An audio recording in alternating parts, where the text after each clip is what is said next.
पहला क्वेश्चन है, सन 1992 में रियो डी जेनेरो में संपन्न हुआ पृथ्वी सम्मेलन क्यों किया गया था? तो यह किया गया था जैव विविधता के संरक्षण के लिए और इससे लाभ के धारणीय उपयोग के लिए किया गया था। इसका एक्सप्लेन है कि सन 1992 में रियो डी जेनेरो में जैव विविधता के संरक्षण के लिए और इससे लाभ के धारणीय उपयोग के लिए पृथ्वी सम्मेलन हुआ था। इसमें सभी राष्ट्रों के सदस्यों के प्रतिनिधियों को जैव विविधता के संरक्षण के लिए उचित कदम उठाने हेतु बुलाया गया था। तो ये कब हुआ था ये याद रखना, और कहाँ हुआ था? तो 1992 में और रियो डी जेनेरो में। तो ये किस लिए हुआ था? जैव विविधता के संरक्षण के लिए और इससे लाभ के धारणीय उपयोग के लिए ये हुआ था। दूसरा क्वेश्चन है, दुग्ध स्रवण के आरंभिक दिनों में माता द्वारा स्रावित पीला तरल कोलेस्ट्रॉम नवजात में प्रतिरक्षा प्रदान करने के लिए बहुत जरूरी है। क्यों? क्योंकि इसमें क्या होता है, इम्यूनोग्लोबिन ए। ठीक है, क्या होता है इसमें? इम्यूनोग्लोबिन ए। इसका एक्सप्लेन है कि दुग्ध स्रवण के शुरुआती दिनों में माता द्वारा स्रावित जो पीला तरल होता है वो कोलेस्ट्रॉम नवजात में इम्यूनिटी सिस्टम को बढ़ाता है, इम्यूनिटी पावर को बढ़ाने का काम करता है। क्योंकि इसमें क्या होता है, तो इसमें इम्यूनोग्लोबिन ए उपस्थित होता है। इसमें उपस्थित एंटीबॉडी नवजात शिशु को बैक्टीरिया से लड़ने की पावर देता है ना, जीवाणु संक्रमण से रक्षा का कार्य करता है, इसीलिए ऐसा किया जाता है। तीसरा क्वेश्चन है कि अत्यधिक शुष्क मौसम में घास की पत्तियां अंदर की ओर क्यों मुड़ जाती है?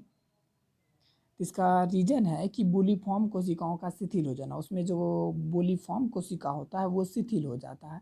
यही कारण है कि घास की पत्तियां अत्यधिक शुष्क मौसम में इससे वाष्पोत्सर्जन से बचने के लिए क्या होती है, मुड़ जाती है।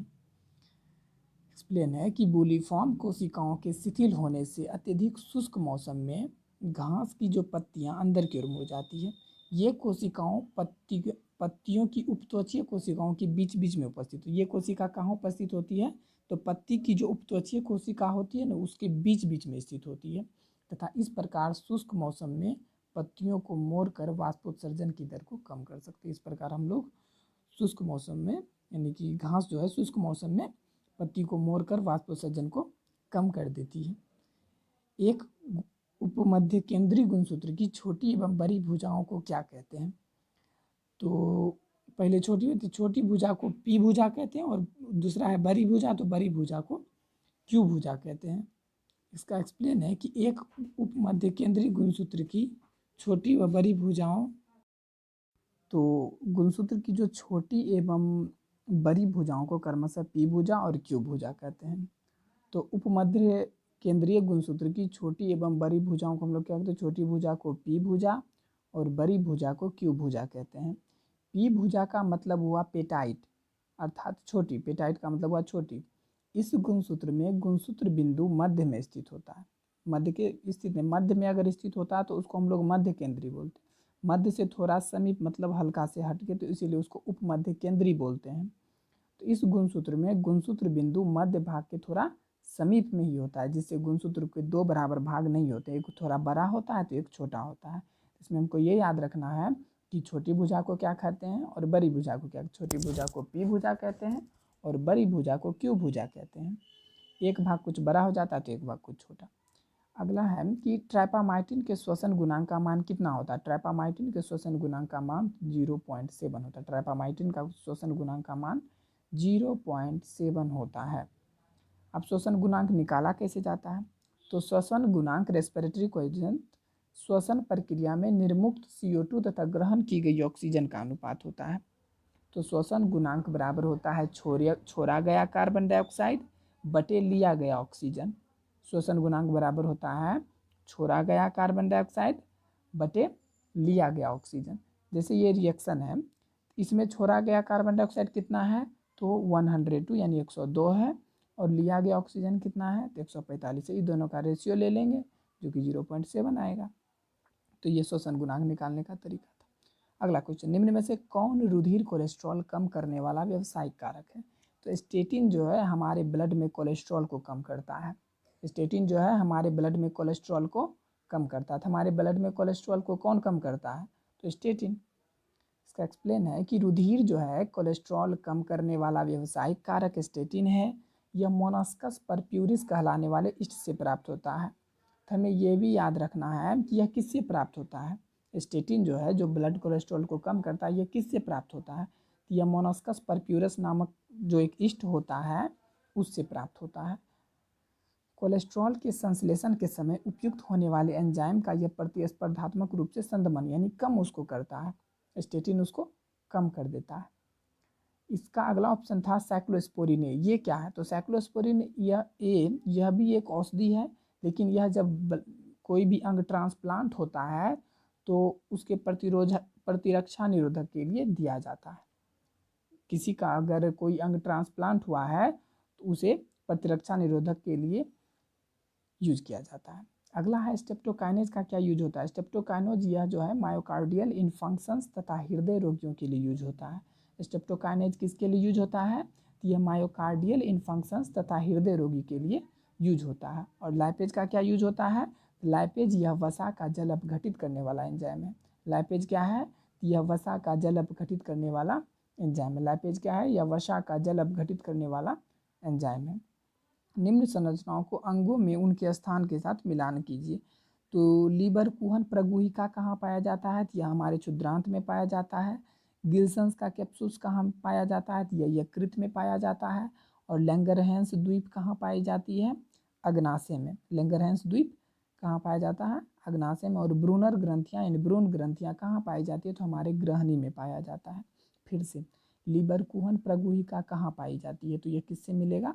क्षुद्रांत यानी लीबर कुहन प्रगुहिका जो है क्षुद्रांत में पाया जाता है। गिल्सन का कैप्सूल कहाँ पाया जाता है? तो ये अग्नाशय में पाया जाता है। तो गिल्सन का कैप्सूल कहाँ पाया जाता है? तो गिल्सन का कैप्सूल अग्नाशय में। लैंगरहैंस द्वीप जो है, लैंगरहैंस द्वीप कहाँ पाया जाता है? ये सॉरी यहाँ गिल्सन का कैप्सूल यकृत में पाया जाता है, जबकि लैंगरहैंस द्वीप अग्नाशय में पाया जाता है और ब्रूनर ग्रंथियाँ ग्रहणी में पाया जाता है। पादप और जंतुओं को विलोपन के कगार पर लाने के लिए निम्नलिखित में से कौन सी सबसे महत्वपूर्ण कारण है? तो इसमें सबसे मेन कारण है आवासीय क्षति तथा विखंडन। क्योंकि जीव जंतु या पेड़ पौधों का जो जगह है वो धीरे धीरे कम होते जा रहा है। यही कारण है कि पादप और जंतु का जाति, बहुत से जाति जो है विलुप्त हो चुका है और बहुत से जाति विलुप्त होने के कगार पे है। तो पादपों एवं जंतुओं को विलोपन के कगार पर लाने के लिए आवासीय क्षति तथा विखंडन सबसे महत्वपूर्ण कारक है। उष्णकटिबंधीय वर्षावनों से होने वाली आवासीय क्षति का सबसे अच्छा उदाहरण है। संपूर्ण आवासीय क्षति के अलावा प्रदूषण के कारण भी आवास में खंडन, फ्रेगमेंटेशन हुआ है। अगला क्वेश्चन है कि मस्तिष्क का कौन सा भाग हमारे शरीर के टेम्परेचर को कंट्रोल करता है? तो ये हाइपोथैलेमस जो है हमारे शरीर के ताप को नियमित करता है। हाइपोथैलेमस जो है मस्तिष्क का वह भाग है जो शरीर के तापमान को नियंत्रण के लिए उत्तरदायी है। हाइपोथैलेमस के कई भाग शरीर के तापमान को 37 डिग्री सेल्सियस पर नियंत्रित रखने में सहायक होते हैं। प्रमस्तिष्क के दाएं एवं बाएं गोलार्ध को जोड़ने वाली तंत्रिका तंतु की एक पट्टी होती है जिसे हम लोग कॉर्पस कैलोसम कहते हैं। ठीक है, तो प्रमस्तिष्क के दाएं और बाएं गोलार्ध को जोड़ने वाली तंत्रिका तंतु वाली जो पट्टी होती है उसे क्या कहते हैं? तो कॉर्पस कैलोसम कहती है। अगला क्वेश्चन, मेड्यूला ऑब्लोंगाटा अनुमस्तिष्क का एक भाग होता है। इसमें यह स्पाइनल तंत्रिकाओं से संवेदनाओं की सूचनाओं को मस्तिष्क में भेजने का कार्य करती है। अब इसमें है अगला क्वेश्चन कि निम्नलिखित विशिष्टताओं पर विचार कीजिए।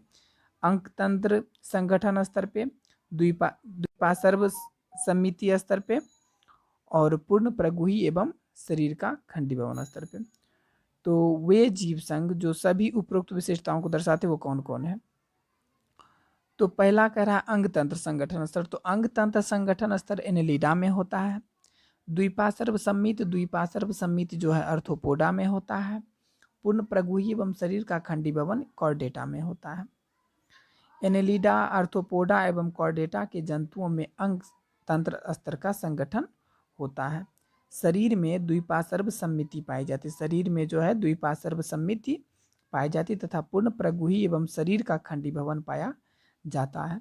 मोलस्का संघ के जंतुओं में भी द्विपार्श्व सम्मित पाए जाते हैं। मोलस्का संघ के जंतु में भी द्विपार्श्व सम्मित पाई जाती है और अंग तंत्र संगठन स्तर का होता है। इसमें अंग तंत्र जो होता है संगठन स्तर का, परंतु इसमें खंडीभवन नहीं पाया जाता है।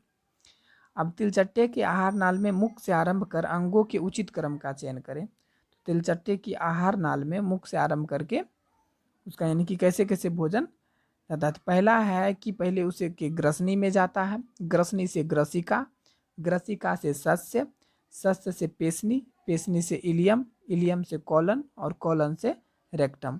यानी कह सकते हैं कि कॉकरोच के आहार नाल का मुख से आरंभ होकर मल द्वार तक किस प्रकार है। पहले ग्रसनी, फिर ग्रसिका, फिर ग्रसिका से सस्य, सस्य से पेशनी, पेशनी से इलियम, इलियम से कॉलन और कॉलन से रेक्टम। अन्नपुट, क्रॉप तथा पेशनी अग्र आहार नाल का भाग है। अन्नपुट और पेशनी जो है ये आगे में पड़ता है, तो इसीलिए ये अग्र आहार नाल का भाग है। अन्नपुट भोजन संग्रह करता है, अन्नपुट क्या करता है, भोजन को संग्रह करता है, तथा पेशनी भोजन को पीसने का कार्य करता है। तो पेशनी का क्या काम है, तो भोजन का पीसना। तो पेशनी भोजन को पीसने का कार्य करती है, जिसके लिए यहाँ पर 6 क्यूटिकली दांत उपस्थित होते हैं। कितने, 6 क्यूटिकली दांत उपस्थित होते हैं। निम्नलिखित में से गैसों का कौन सा युग्म हरित गृह प्रवाह के लिए मेन रूप से उत्तरदायी है, तो वह है कार्बन डाइऑक्साइड और मीथेन। ये मेन गैस है, ग्रीन हाउस इफेक्ट का मेन गैस है कार्बन डाइऑक्साइड और मीथेन। कार्बन डाइऑक्साइड एवं मीथेन गैस हरित गृह प्रवाह के लिए मुख्य रूप से उत्तरदायी है।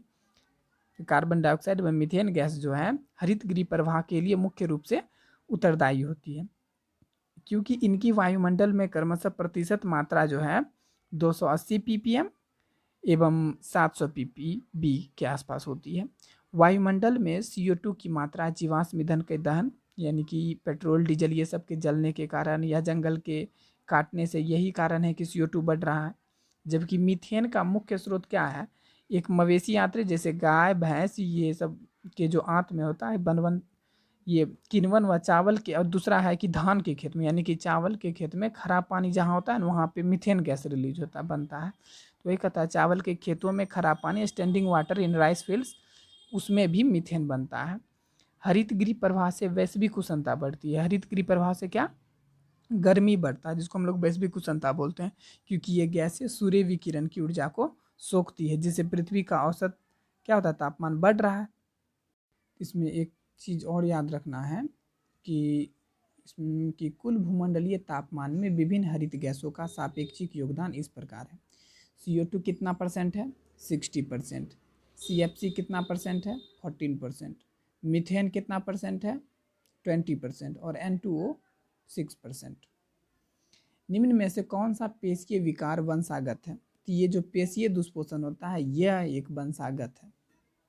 पेशीय दुष्पोषण का मतलब समझते हैं। पेशीय दुष्पोषण यानी मस्कुलर डिस्ट्रॉफी एक आनुवांशिक विकार है जिसमें पेशियां धीरे धीरे क्षतिग्रस्त एवं कमजोर होने लगती है, इसी को हम लोग पेशीय दुष्पोषण कहते हैं।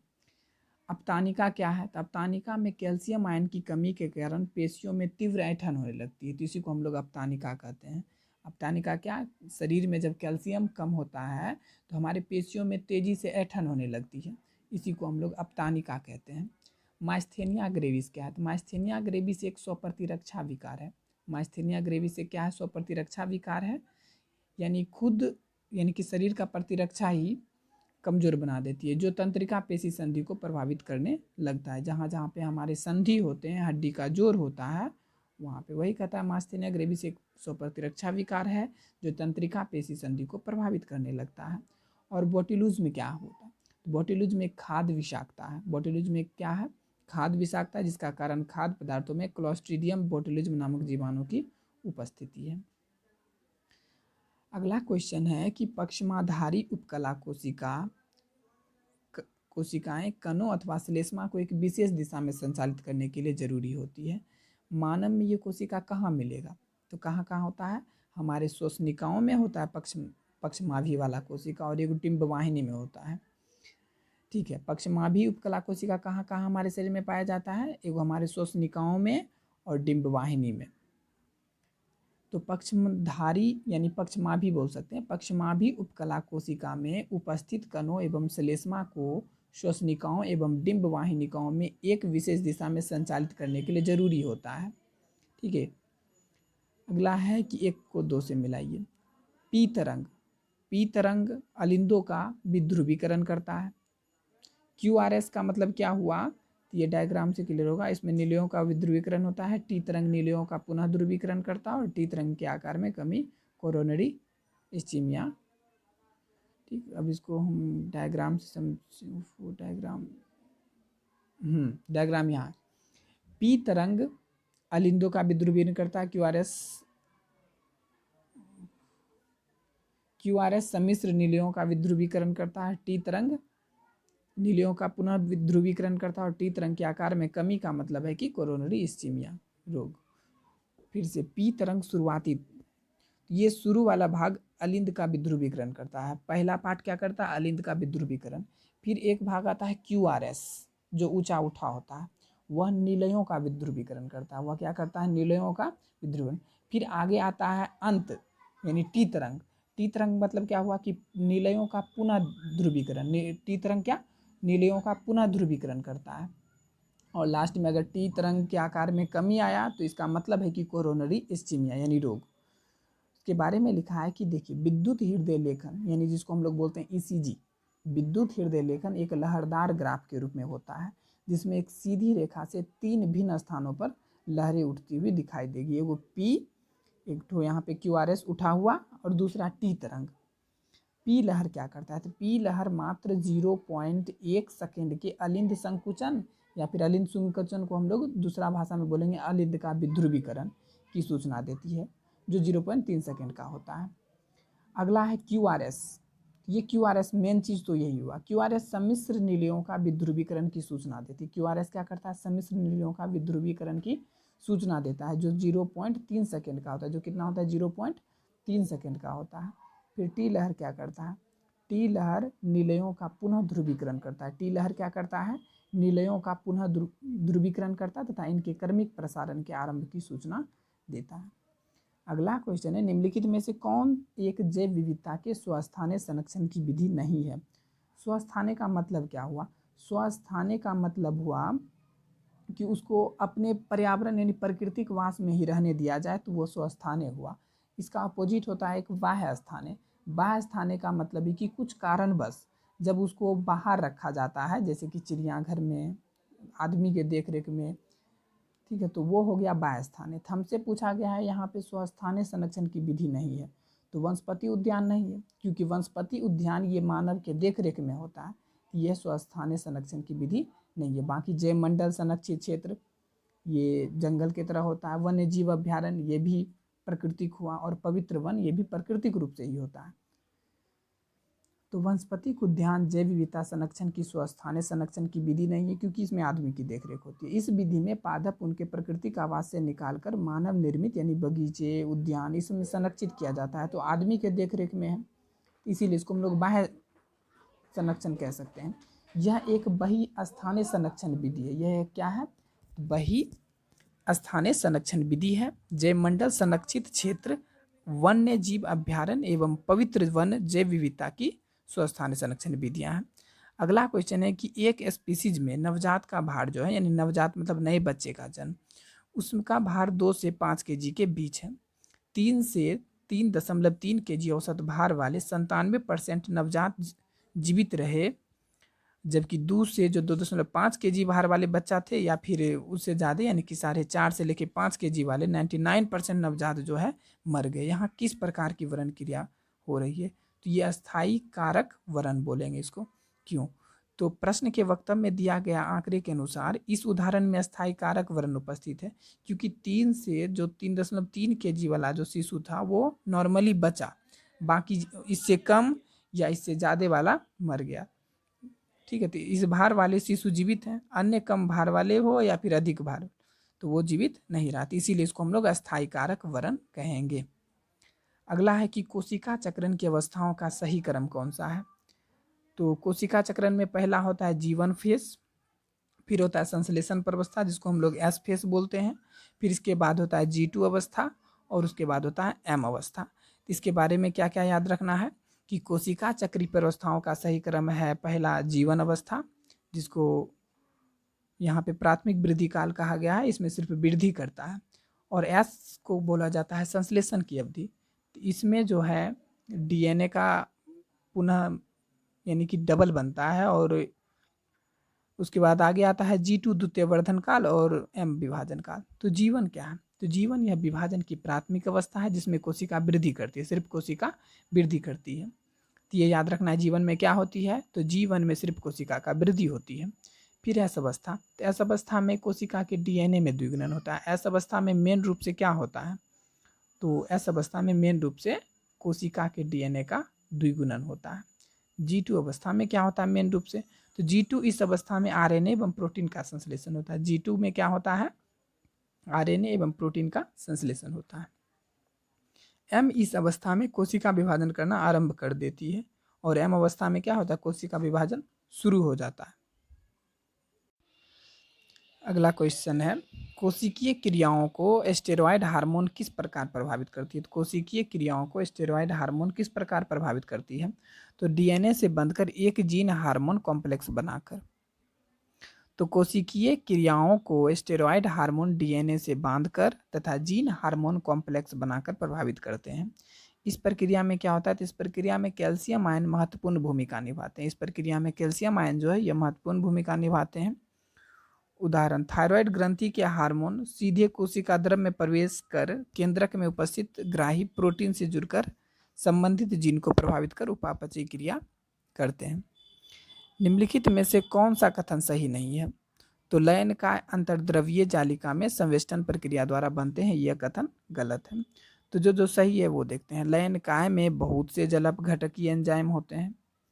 लयनकाय में जो होता है बहुत सारे जलपघटकीय एंजाइम होते हैं, ये सही है। लयनकाय के जल अपघटकीय एंजाइम अम्लीय पीएच में क्रियाशील होते हैं। लयनकाय के जो जल अपघटकीय एंजाइम होते हैं अम्लीय पीएच में वो क्रियाशील होते हैं।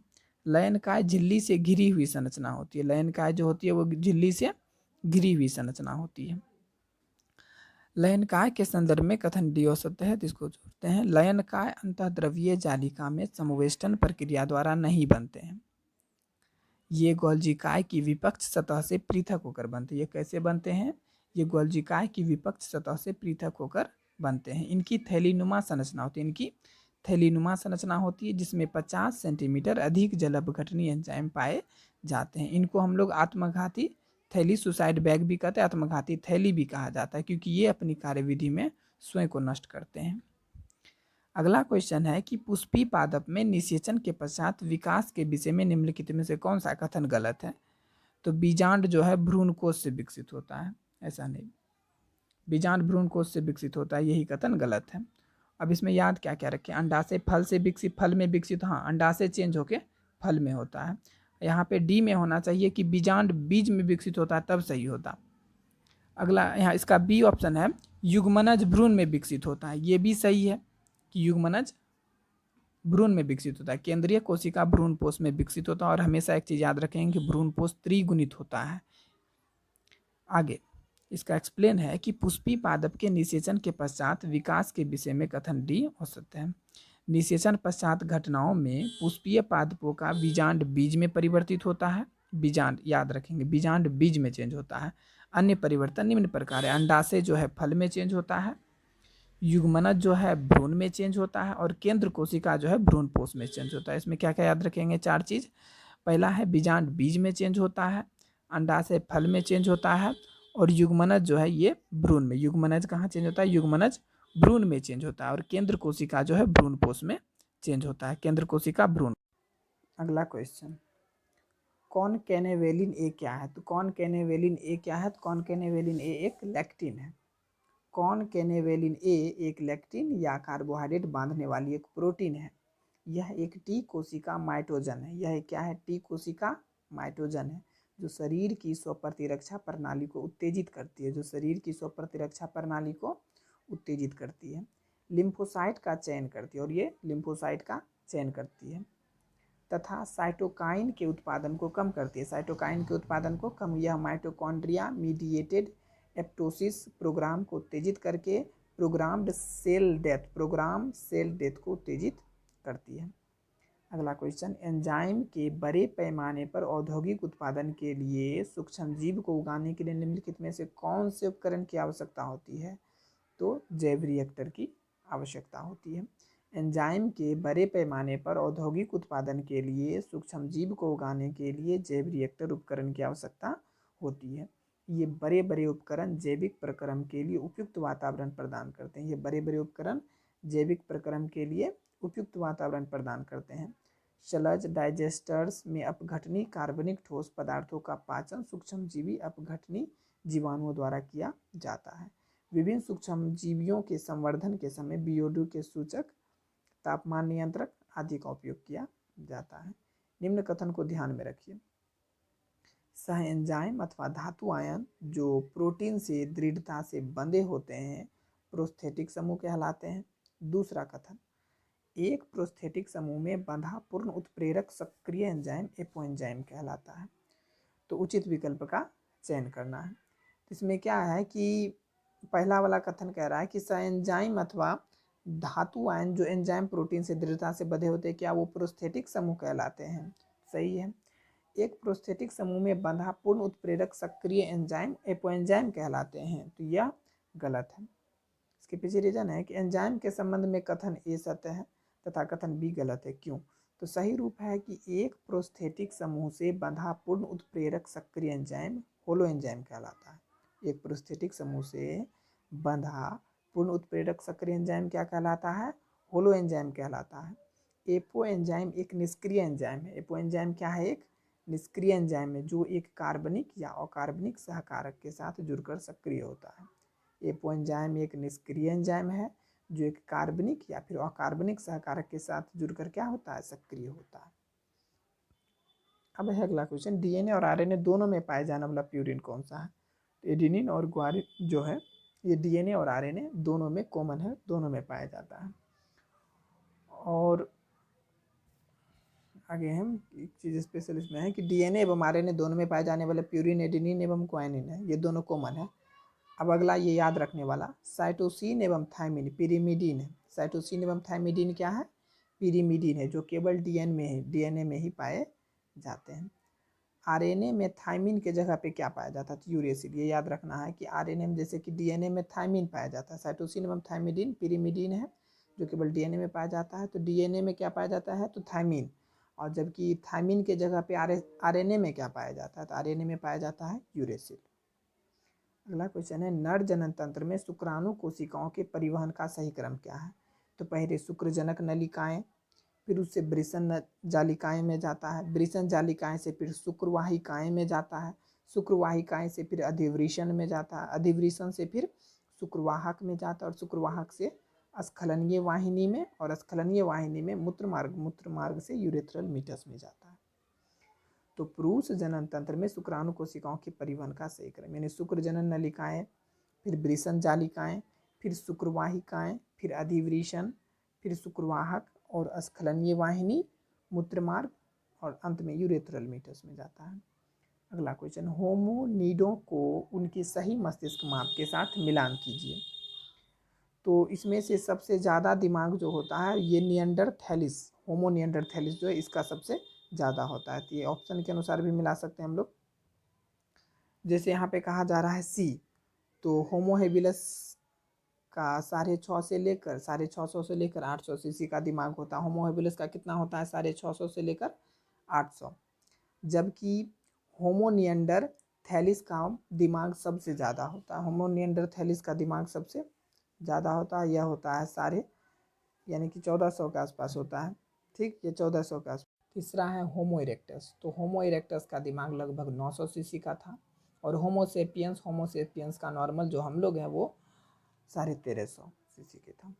ठीक, यानी होमो हेबिलस का दिमाग 650 से 800 के बीच था। होमो निएंडरथैलिस का दिमाग सबसे ज़्यादा हुआ करता था, वो 1400 सीसी। होमो इरेक्टस का दिमाग 900 सीसी का और होमोसेपियंस जो हम लोग में वो 1350 हम लोग का दिमाग होता है। होमो हेबिलस टूल मेकर थे। एक चीज़ होमो हेबिलस के बारे में जानकारी, एक होमो हेबिलस टू ये पत्थर का हथियार बनाते थे, तो इसीलिए होमो हेबिलस को हम लोग टूल मेकर, तो होमो हेबिलस टूल मेकर, टूल मतलब हथियार बनाते थे। होमो इरेक्टस के बारे में क्या? होमो इरेक्टस मतलब इरेक्ट होके चलने वाले सबसे पहला मानव थे। सीधा होके चलने वाले सबसे पहला मानव कौन थे? तो होमो इरेक्टस थे। तो होमो इरेक्टस सर्वप्रथम सीधा चलने वाला मानव था। और तीसरा है कि होमो निएंडरथैलिस लेट प्लास्टोसीन युग में आए थे जिनकी कपालीय क्षमता सबसे ज़्यादा यानी 1400 सीसी थे। होमोसेपियंस आज के मानव या आधुनिक मानव है जिनकी कपालीय क्षमता 1350 सीसी था।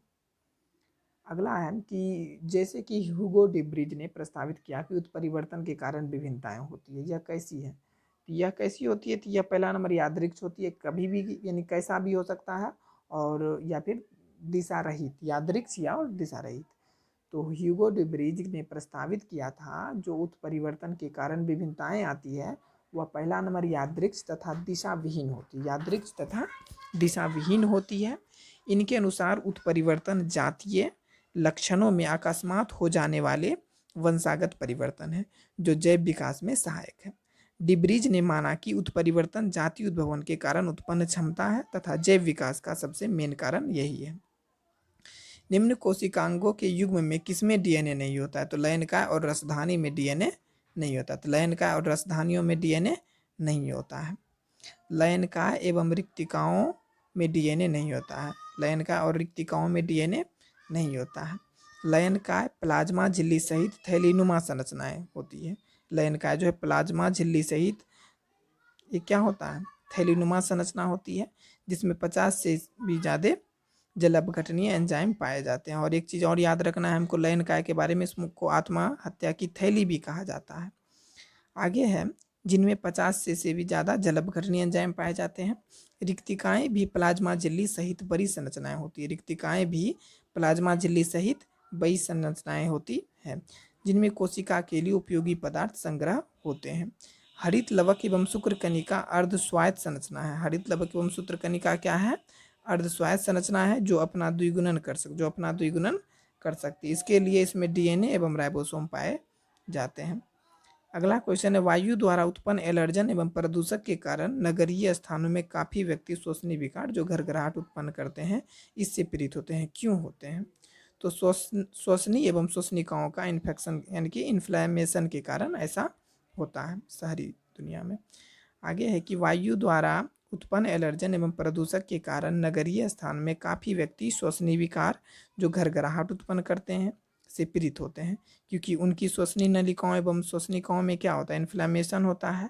ये स्थिति प्रदूषित वायु में उपस्थित प्रदूषण के कारण होती है। ये एलर्जी उत्पन्न करने वाले कारक मास्ट कोशिकाओं को हिस्टामिन का स्राव करने के लिए उत्तेजित करता है। यानी कि हिस्टामिन किस कोशिका से स्रावित होती है? तो मास्ट कोशिका, यानी कि जब हम लोग में एलर्जी होती है तो हमारे मास्ट कोशिका से क्या रिलीज होता है? हिस्टामिन। तो ये कहता है ये एलर्जी उत्पन्न करने वाले मास्ट कोशिकाओं को हिस्टामिन का स्रावन करने के लिए उत्तेजित करते हैं। हिस्टामिन श्वसनिकाओं की औरेखित पेशियों का संकुचन करती है। हिस्टामिन क्या करती है? श्वसनिकाओं की औरेखित पेशियों का संकुचन करती है। अनुचित कथन का चयन कीजिए, यानी कि इसमें से गलत कथन कौन है? तो नर फल मक्खी विषम युग्मकी होते हैं। हाँ, नर फल मक्खी जो होते हैं विषम युग्मकी होते हैं, अलग अलग इसमें होता है। नर टिड्डे में 50% शुक्राणु में लिंग गुणसूत्र नहीं होता। हाँ, नर टिड्डे में 50% में लिंग गुणसूत्र होता ही नहीं है। पालतू मुर्गों में संतति का लिंग शुक्राणु के प्रकार पर निर्भर करता है ना कि अंडाणु पर। तो नहीं, इसमें उल्टा होता है। मुर्गा पालतू मुर्गे में उल्टा होता है। ये पूरा चीज़ अंडाणु पे डिपेंड करता है ना कि शुक्राणु पे। ठीक, ये कथन गलत था। और डी में कह रहा है कि मानव नरों में एक लिंग गुणसूत्र दूसरे के अपेक्षाकृत बहुत छोटा होता है। मानव नरों में एक लिंग गुणसूत्र दूसरे की अपेक्षा बहुत छोटा होता है। हाँ, ये सही है। तो यहाँ पे बताया गया कि प्रश्न में दिए गए कथन में से कथन सी अनुचित है। ठीक, अगला है क्योंकि पालतू मुर्गी से संतति का लिंग शुक्राणु के प्रकार पर निर्भर नहीं करता, अंडाणु पर निर्भर करता है। पालतू मुर्गी में मादा होती है। पालतू मुर्गी में क्या होती है? मादा होती है तथा 2 प्रकार के युग्मक उत्पन्न होते हैं, अर्थात A+Z अथवा A+W। तो सभी जो नर मुर्गे होते हैं वो A+Z प्रकार के युग्मक होते हैं। पालतू मुर्गे में एक, जैसे कि 2 डिवाइड किया गया, एक नर का और एक मादा का। तो शुक्राणु A+Z प्रकार का होता है सब के सब, जिसमें अंडाणु A+Z 50% और A+W जो होता है वो भी 50%। अगला क्वेश्चन है कि जैव अणुओं के एक मिश्रण में किससे उपचार करके डीएनए अवक्षेपण से प्राप्त किया जा सकता है? तो शीतित इथेनॉल से करके उसको अवक्षेपित किया जा सकता है। फिर से क्वेश्चन, जैव अणुओं के एक मिश्रण में किसके उपचार करके डीएनए अवक्षेपण को प्राप्त किया जा सकता है? तो शीतित इथेनॉल से हम लोग उसका अवक्षेपण प्राप्त कर सकते हैं। जैव अणुओं के एक मिश्रण में स्थित इथेनॉल से उपचार करके डीएनए अवक्षेपण को प्राप्त किया जाता है। कम तापमान का माध्यम मीडियम एंजाइमों को सक्रियता को कम करके डीएनए को क्षतिग्रस्त होने से बचाता है। कम तापमान का माध्यम मीडियम एंजाइमों की सक्रियता को कम करके डीएनए को क्षतिग्रस्त होने से बचाता है तथा इथेनॉल डीएनए को अवक्षेपित करता है। इथेनॉल जो है डीएनए को अवक्षेपित प्रेसिपिटेट करता है। जैव नियंत्रक कारकों के सही विकल्प का चयन करें। तो जैव नियंत्रक कारकों का सही विकल्प इस प्रकार है: ट्राइकोडर्मा, बैक्यूलोवायरस, बेसिलस थुरिंजियसिस। तो क्या, तो जैव नियंत्रित कारक का सही विकल्प ट्राइकोडर्मा, बैक्यूलोवायरस तथा बेसिलस थुरिंजियसिस है। तो बैक्यूलोवायरस कीट एवं अन्य अर्थोपोडा को नष्ट करता है। बैक्यूलोवायरस क्या करता है? कीट एवं अन्य अर्थोपोडा को नष्ट करता है। ये न्यूक्लियोहाइड्रोवायरस वंश के विषाणु है। बैक्यूलोवायरस के बारे में क्या याद रखना है कि बैक्यूलोवायरस कीट एवं अन्य अर्थोपोड को नष्ट करता है। तो बैक्यूलोवायरस किसको नष्ट करता है? तो ये कीट और जितने भी अर्थोपोड्स होते हैं उसको नष्ट करता है। ये किस से बिलोंग करते हैं? तो ये न्यूक्लियोहाइड्रोवायरस वंश के विषाणु हैं। ये न्यूक्लियोहाइड्रोवायरस वंश के विषाणु हैं। ट्राइकोडर्मा के बारे में, ट्राइकोडर्मा यह पादप में भूमि में उपजाऊ कवक द्वारा जनित बीमारियों को नियंत्रित करता है। ट्राइकोडर्मा क्या करता है? यह पादपों में भूमि में उपजी कवक द्वारा जनित बीमारियों को कंट्रोल करता है। और बेसिलस थुरिंजियसिस, तो ये बीटी क्या करता है? ये विषाक्त कणों का श्रवण से कीटों की जो आहार नाल को नष्ट करके उसका नियंत्रित करता है, यानी उसके आहार नाल में छेद कर देता है, इसका कंट्रोल करता है। अनुचित कथन का चयन कीजिए। अब इसमें से गलत कौन सा है? तो अंतः प्रजनन संयुग्मता में वृद्धि करता है। अंतः प्रजनन जो है संयुग्मता में वृद्धि करता है। अंतः प्रजनन किसी जानवर के शुद्ध वंशक्रम के विकसित होने के लिए जरूरी है। अंतः प्रजनन हानिकारक और प्रभावी जीनों का चयन करता है जो जननता एवं उत्पादन को कम करता है। तो यही कथन गलत है। अंतः प्रजनन जो होता है वो श्रेष्ठ जीनों के संग्रह एवं अवांछनीय जीनों को साइड करने का काम करता है। तो इसका एक्सप्लेन है कि अंतः प्रजनन हानिकारक और प्रभावी जीनों का चयन नहीं करता है। जो हानिकारक होता है उसको चयन नहीं करता है, जो जननता एवं उत्पादकता कम करते हैं। अंतः प्रजनन में हानिकारक जीन इकट्ठे हो जाते हैं। अंतः प्रजनन में हानिकारक जीन क्या होते हैं? इकट्ठे हो जाते हैं, जिनको चयन द्वारा जर्म प्लाज्म से अलग किया जाए, जिनको चयन द्वारा जर्म प्लाज्म से अलग किया गया था। अंतः प्रजनन के संबंध में और सब कथन सही है। अब है मिलाने वाला। इसमें क्या कर रहा है कि लैक्टोबैसिलस किस काम में आता है? तो लैक्टोबैसिलस दही के ज़माने में काम आता है। सेक्रोमाइसिस सेरेविसी किस काम में आता है? तो ये ब्रेड में। और एस्परजिलस नाइजर किस में काम आता है? तो एस्परजिलस नाइजर सिट्रिक अम्ल। और एसिटोबैक्टर किस काम में आता है? एसिटोबैक्टर एसिटी, ये एसिटिक अम्ल के उत्पादन में यूज होता है। लैक्टोबैसिलस दही के उत्पादन में यूज होता है। सेक्रोमाइसिस सेरेविसी ब्रेड के उत्पादन में यूज होता है। एस्परजिलस नाइजर सिट्रिक अम्ल के उत्पादन में यूज होता है। एसिटोबैक्टर एसिटी एसिटिक एसिड के उत्पादन में यूज होता है। फ्लोएम में शर्करा की गति की दिशा कौन सी होती है? तो यह द्विदिशागामी होती है। तो कैसे? फ्लोएम में शर्करा की गति की दिशा द्विदिशागामी होती है, जबकि जाइलम में जल ऊर्ध्वगामी दिशा में ही गति करती है, यानी जाइलम सिर्फ ऊपर की ओर जाता है, उल्टा डायरेक्शन में जाइलम नहीं जाता है। फ्लोएम में शर्करा की गति उसके संग्रह स्रोत पर निर्भर करती है कि कहाँ इसका संग्रह हो रहा है। प्रकाश संश्लेषण के पश्चात सर्वप्रथम भोजन पत्तियों में शर्करा के रूप में इकट्ठा होता है। प्रकाश संश्लेषण के पश्चात सबसे पहले भोजन जो है पत्तियों के शर्करा के रूप में इकट्ठा होता है, जहां से शीर्ष कलिकाओं की ओर गति के साथ साथ पादप के अन्य भागों में भी फ्लोएम द्वारा पहुंचाया जाता है। अब अगला है, कुछ पादप में मादा युग्मक बिना निषेचन के भ्रूण में परिवर्तित हो जाता है। इस घटना को हम लोग क्या कहेंगे? तो इस घटना को अनिषेक जनन कहते हैं। अनिषेक जनन प्रजनन की वह प्रक्रिया है जिसमें मादा युग्मक नर युग्मक से संचलित हुए बिना भ्रूण में चेंज हो जाता है। यह घटना कुछ पादप में ही होता है, जैसे मेढक के अंडों आदि में पाई जाती है। विकसित हुए जीव जो होते हैं अगुणित होते हैं। विकसित हुए जीव जो क्या होते हैं इसमें अगुणित तथा द्विगुणित हो सकते हैं। बिना बीज के फल, अब इसमें दूसरा है कि बिना बीज के फल विकसित होने को क्या कहेंगे? तो उसको बोलेंगे अनिषेक फलन। बिना बीज के फल विकसित होने को हम लोग अनिषेक फलन बोलेंगे। युग्मक संलयन क्या है? तो इसमें नर और मादा मिलकर युग्मनज बनाते हैं, ये तो सिंपल युग्मनज संलयन। और स्वयुग्मन एक प्रकार का स्वपरागन है जिसमें एक ही पुष्प के परागकण उसी पुष्प के वर्तिकाग्र पर जाकर परागन करते हैं। बीज में अवशिष्ट बीजांडकाय को क्या कहा जाता है? तो बीज में अवशिष्ट बीजांडकाय को परिभ्रूणपोष कहा जाता है। बीज में अवशिष्ट बीजांडकाय को क्या कहा जाता है? परिभ्रूणपोष कहा जाता है। बीज के अवशिष्ट बीजांडकाय को परिभ्रूणपोष कहते हैं। बीज के अवशिष्ट बीजांडकाय को क्या कहते हैं? परिभ्रूणपोष कहते हैं। उदाहरण जैसे काली मिर्च, चुकंदर आदि। एल्बुमिनस बीज में कभी कभी भ्रूणपोष का कुछ भाग शेष ही रह जाता है। एल्बुमिनस बीज में कभी कभी भ्रूणपोष का कुछ भाग शेष ही रह जाता है जो कि भ्रूण बनते समय पूरे के पूरे यूज नहीं हो पाता है। यही अवशिष्ट बीजांडकाय का परिभ्रूण होता है। आनुवंशिक मानचित्र के निर्माण के लिए कौन सी मानचित्र इकाई सेंटीमॉर्गन अपनाई गई? तो 1% क्रॉस ओवर को निरूपित करने वाले गुणसूत्र करते हुए गुणसूत्र पर जीनों के बीच दूरी के एक इकाई के रूप में। तो आनुवंशिक मानचित्र के निर्माण के समय 1% क्रॉस ओवर को निरूपित करते हुए गुणसूत्रों पर जीन के बीच की दूरी की इकाई को माना जाता है। एक मानचित्र इकाई 1% जीनी विनिमय को दर्शाती है। एक मानचित्र इकाई क्या? 1% जीनी विनिमय को दर्शाती है। इस मानचित्र इकाई का उपयोग आनुवंशिक दूरी मापन में किया जाता है। इस मानचित्र का उपयोग क्या चीज़ में? आनुवंशिक दूरी मापन में किया जाता है। यह आनुवंशिक दूरी जीन विनिमय यानी क्रॉसिंग ओवर आवृत्ति की औसत संख्या पर आधारित होती है। अगला क्वेश्चन है, यदि एक व्यक्ति का हृदय निकास 5 लीटर यदि एक व्यक्ति का हृदय निकास 5 लीटर अनुशीतलन के अंत में निलयों में रुधिर आयतन 100 ml एवं निलयी प्रकुंचन के अंत में 50 ml है यानी कि 50 ml है, तब उसकी हृदय दर क्या होगी? तो उसकी हृदय दर 100 स्पंद प्रति मिनट होगी। कैसे? तो यदि एक व्यक्ति का हृदय निकास यदि एक व्यक्ति का हृदय निकास 52 यहाँ पे 5 लीटर बोला गया तो 5 लीटर ही होना चाहिए। अनुशीतलन के अंत में निलयों में रुधिर आयतन 100 ml एवं निलयी प्रकुंचन के अंत में 50 ml, तब उसकी हृदय दर 100 स्पंदन प्रति मिनट होगी। इसका आकलन कैसे करेंगे हम लोग?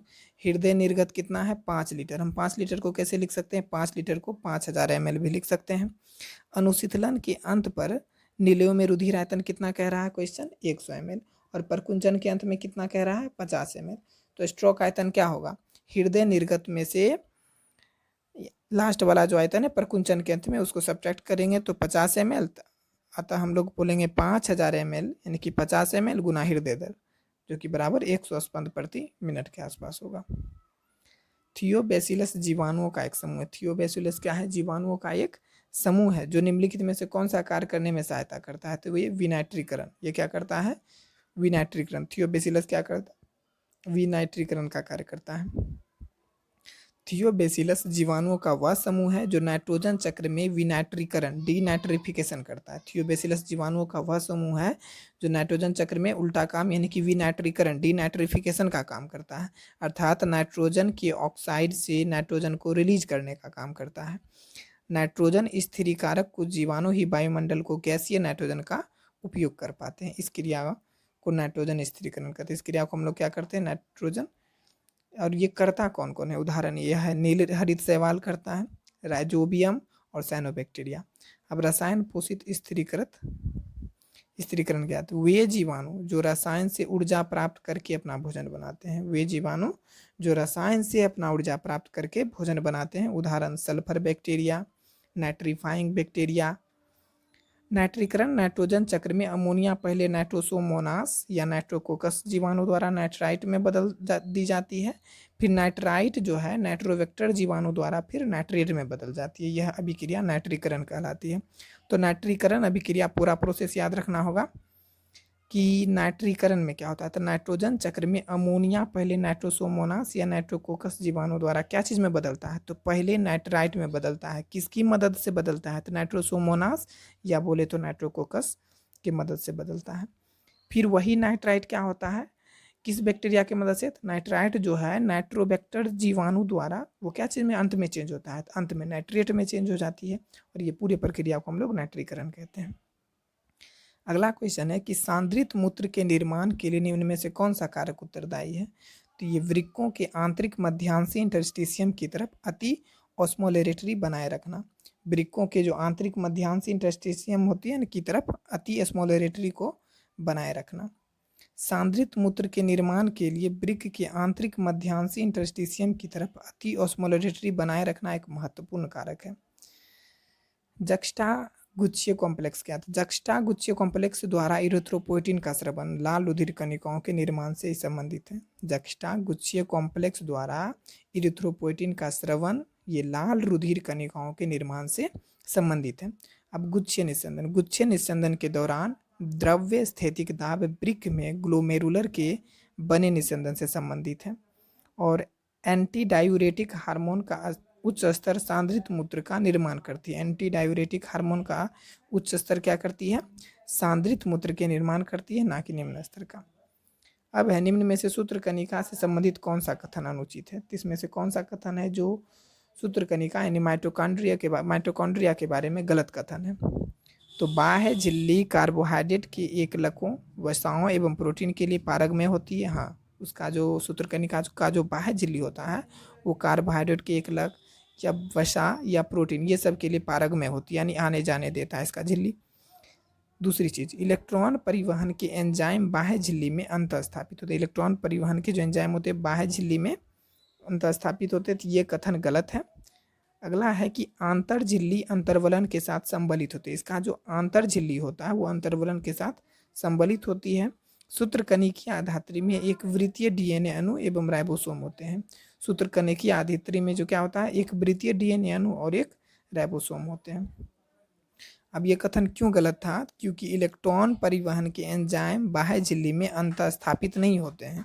क्योंकि इलेक्ट्रॉन परिवहन के एंजाइम जो होते हैं बाह्य झिल्ली में अंतःस्थापित नहीं होते हैं, ये सदैव अंतर झिल्ली में स्थापित होते हैं। सूत्रकणिका के विषय में यही कथन गलत था। आगे है, जाइलम किसका हस्तांतरण करता है? तो जाइलम जल का, खनिज लवण का, कुछ जैवीय नाइट्रोजन एवं कुछ हार्मोन का भी हस्तांतरण करता है। तो जाइलम किसका किसका करता है? जल का, खनिज लवण का, कुछ जैवीय नाइट्रोजन का और यहाँ तक कि कुछ कुछ हार्मोन का भी हस्तांतरण करता है। जाइलम पादपों में संवहनोतक है। वैसे जाइलम फ्लोएम दोनों संवहनोतक है। जो जाइलम का क्या क्या कार्य है? जल, खनिज लवण, कुछ जैवीय नाइट्रोजन और कुछ हार्मोन का हस्तांतरण करता है। इस प्रक्रिया को हम लोग रसारोहण कहते हैं। इस प्रक्रिया में मूल दाब, कैपिलरी दाब, वाष्पोत्सर्जन, कर्षण और आसंजन, ससंजन ये सब महत्वपूर्ण भूमिका निभाते हैं। अगला क्वेश्चन है कि जी नॉट प्रवस्था में कोशिका क्या होती है? तो इसको जी नॉट प्रवस्था को हम लोग निष्क्रिय अवस्था कहते हैं। जी नॉट अवस्था को क्या कहा जाता है? निष्क्रिय अवस्था। ये कोशिका चक्र से बाहर निकल जाती है। ठीक है, जो कोशिका आगे विभाजन नहीं होती है वह किस अवस्था में चली जाती है? तो जी नॉट अवस्था में चली जाती है। जी नॉट अवस्था को क्या कहते हैं? यह निष्क्रिय अवस्था इसको कहते हैं। इसका एक्सप्लेन में है कि कोशिका विभाजन की जी नॉट अवस्था वह अवस्था है जिसमें कोशिका चक्र से बाहर निकल जाती है। जिसमें कोशिका क्या होती है? कोशिका चक्र से बाहर निकल जाती है, उन्हें वह आगे विभाजन होने वाला नहीं है। तथा इसमें कोशिका विभाजन ही क्या होता है? रुक जाता है, इसीलिए वह जी नॉट अवस्था में गया। तथा कोशिका अविभाजित अवस्था में ही आ जाती है। इसकी अवधि कोशिका की प्रकृति के आधार पर भिन्न होती है। इस अवस्था को हम लोग प्रशांत अवस्था या फिर निष्क्रिय अवस्था भी कहते हैं। वृक्ष में वार्षिक बलयों के बनने के विषय में निम्नलिखित में से कौन सा कथन सही है? तो वार्षिक वलय एक वर्ष में बसंत दारू एवं शरद दारू के उत्पन्न होने का एक संयोजन है। तो इसमें हमको खोजना है सही नहीं है। तो यह सही है कि वार्षिक वलय एक वर्ष में एक बसंत दारू और एक शरद दारू बनता है। इससे एक निशान होता है जो कि वार्षिक वलय एक निशान, यानी कि हर एक वर्ष में एक ही निशान बनता है। वो निशान किसके कारण बनता है? एक बसंत दारू और एक शरद दारू के बीच एक निशान बनता है। अगला है कि एधा कैम्बियम की अंतरीय सक्रियता के कारण उत्तक के हल्के रंग और गहरे रंग के वलय क्रमशः अग्रदारू और पश्चदारू का बनना है। इसी का एक्सप्लेन है कि एधा कैम्बियम की आंतरीय सक्रियता के कारण उत्तक के जो हल्के रंग और गहरे रंग होते हैं, हल्का वाला रंग अग्रदारू के कारण बना और जो गहरा रंग बना वो किसके कारण बना? पश्चदारू के कारण बना। कैम्बियम की सक्रियता जलवायु में विभिन्नता पर निर्भर होती है। कैम्बियम की जो सक्रियता होती है वो जलवायु में विभिन्नता पर डिपेंड करती है। शीतोष्ण कटिबंधीय क्षेत्रों में वृक्षों में वार्षिक वलय सुस्पष्ट नहीं होती है, तो नहीं वहाँ भी होती है। वृक्षों में वार्षिक वलयों के बनने के विषय में कथन डी सत्य नहीं था। तो क्यों? क्योंकि शीतोष्ण कटिबंधीय क्षेत्र के वृक्षों में वार्षिक वलय सुस्पष्ट होती है। जो शीतोष्ण क्षेत्र में होता है वहाँ पे स्पष्ट होता है वार्षिक वलय। वार्षिक वलय एधा की मौसमी क्रियाशीलता द्वारा निर्मित होती है। मौसम में चेंज होने के कारण एक निशान बनता है जिसको हम लोग वार्षिक वलय कहते हैं।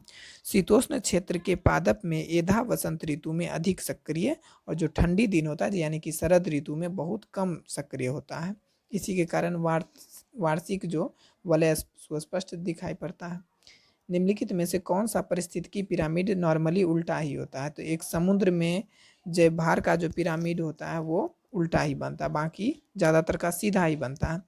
एक समुद्र अथवा जलीय पारिस्थितिकी तंत्र में जयभार का पिरामिड सामान्यतः उल्टा होता है। इस पारिस्थितिकी तंत्र में प्राथमिक या मूल उत्पाद पादप प्लवक और डायटोसम का भार शाकाहारी मछली प्रथम श्रेणी के उपभोक्ता से कम ही होता है। यही कारण है उल्टा बनने, जैसे कि यानी कि उत्पादक वहाँ पे कम होता है, उससे ज़्यादा उपभोग करने वाला जैसे कि छोटा मछली। यही कारण है कि उल्टा बनता है। बड़ी मांसाहारी मछली द्वितीय श्रेणी के उपभोक्ता जो शाकाहारी मछली को खा जाते हैं का जैव भार सबसे अधिक होता है। अतः इस प्रकार के खाद करी वाले जीवधारी का जैव भार क्या होता है? उल्टा ही बनता है। उस बीजांड न्यास को क्या कहेंगे जिसमें बीजांड अंडाशय की भीतरी भित्ति या परिधीय भाग में विकसित होता है? तो उसको हम लोग भित्तीय बोलेंगे और इसका एग्जाम्पल भी याद रखेंगे।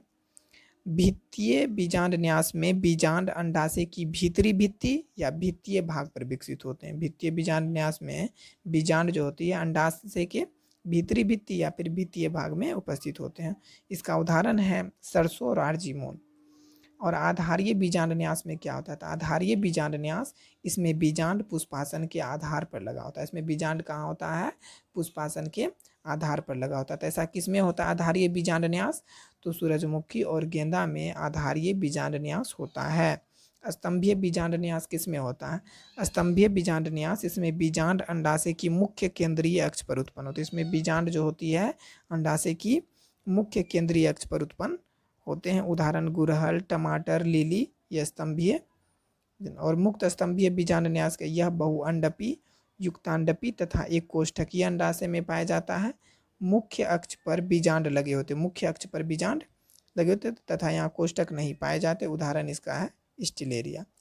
निम्न प्रोटोकॉल में से किसका उद्देश्य वायुमंडल में क्लोरोफ्लोरोकार्बन के उत्सर्जन को कम करना था? तो मॉन्ट्रियल प्रोटोकॉल का उद्देश्य वायुमंडल में CFC को कम करना था। मॉन्ट्रियल प्रोटोकॉल का उद्देश्य वायुमंडल में क्लोरोफ्लोरोकार्बन के उत्सर्जन को कम करना था।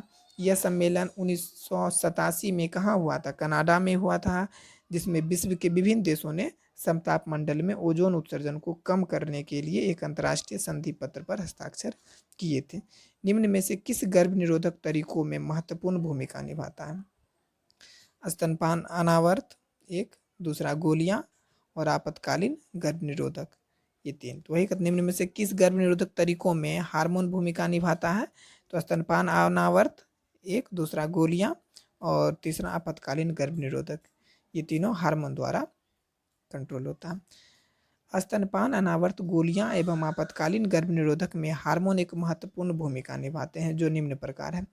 स्तनपान अनावर्त में प्रोलैक्टिन स्रवण के कारण गोनेडोट्रोपिन का स्तर घट जाता है। स्तनपान अनावर्त में प्रोलैक्टिन स्रवण के कारण गोनेडोट्रोपिन का स्तर शरीर में घट जाता है। दूसरा है मुख्य गोली। मुख्य गोलियों में एस्ट्रोजन और प्रोजेस्टेरोन का मिश्रण होता है। मुख्य गोली में एस्ट्रोजन और प्रोजेस्टेरोन का मिश्रण होता है और आपातकालीन गर्भ निरोधक में प्रोजेस्टेरोन और एस्ट्रोजन का मिश्रण होता है। एक व्यायामी के ज्वारीय आयतन एवं निश्वसनीय सुरक्षित आयतन क्रमशः 500 ml और 100 ml है। तो यदि अपशिष्ट आयतन 1200 ml है तब इसकी निश्वसन क्षमता क्या होगी?